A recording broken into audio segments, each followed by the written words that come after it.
Welcome back, students. As in our previous session, we had discussed the causes for the First War of Independence. We shall now move in to the consequences of the war. The consequences of the war. The very first point here speaks about the end of company's rule.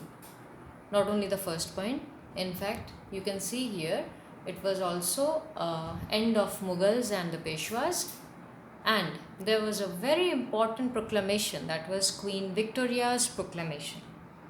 To begin with, the first point of end of company's rule. This was the most significant result, and it was done by the government of India Act of 1858. It had some provisions under this act. This act said that it transferred the power to govern India from the East India Company to the British Crown. That is, it was no more with the hands of the East India Company. It was now given away to the British Crown.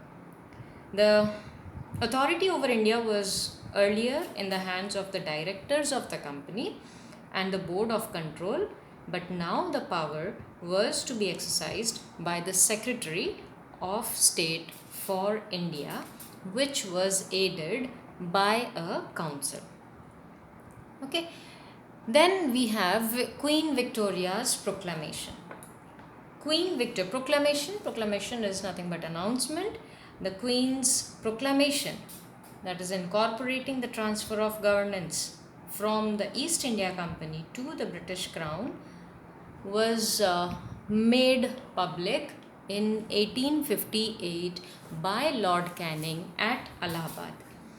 This proclamation again promised the government that it will treat all the subjects. Subjects here is all about Indians and Europeans as equal. That is, both Indians and Europeans will be treated equal, and it will follow a policy of non-intervention in social and religious matters of Indians.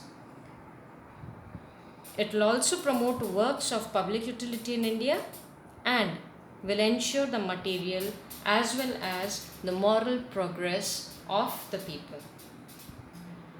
Next we have end of Mughals and Peshwas.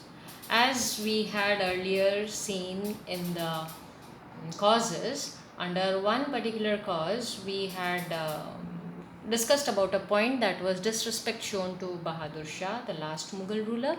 So it speaks that after the death of Bahadur Shah, the Mughal dynasty was brought to an end, and the last Peshwa, that was Nana Sahib, had flew to Nepal after the failure of the uprising. So the office of the Peshwa had also come to an end. So two of the most formidable foes of the British, they were the Marathas and the Mughals, had come to an end. Apart from these, one major consequence was some changes in the army. Again, in the military causes, we had discussed about the strength. In the military causes, we could see that there were the Indian soldiers were ill treated, and they had bleak prospects. But right now, here in the changes, what were the changes? The strength of European troops was now increased. It was the ratio of European to Indian troops was fixed at 1:2 and 2:5. Why two different ratios? 1:2 was Bengal Army, and 2:5 was Madras and Bombay armies. So practically the same ratio was maintained till the very First World War. And the general principle adopted was that the number of Indian sepoys or soldiers should not exceed twice of the European troops. Not only this, these European troops were kept in key geographical and military positions. Okay. In order to discourage nationalism, measures such as introduction of caste and community in most regiments were also taken. Newspapers, journals, and nationalist publications, they were also prevented from reaching the soldiers to keep the Indian army separated from the life of rest of the population. These were the few important consequences. No doubt we do have some more consequences in your text, but then I feel these important consequences would be enough for you to go through.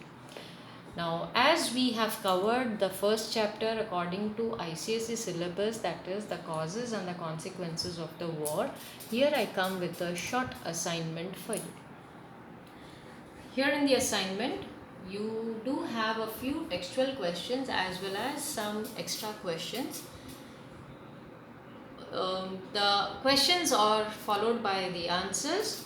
I request you to go through the question answers and do make it a point to write them in your classwork copy. I guess, yeah, there are 12 questions. You may please note them in your classwork copy.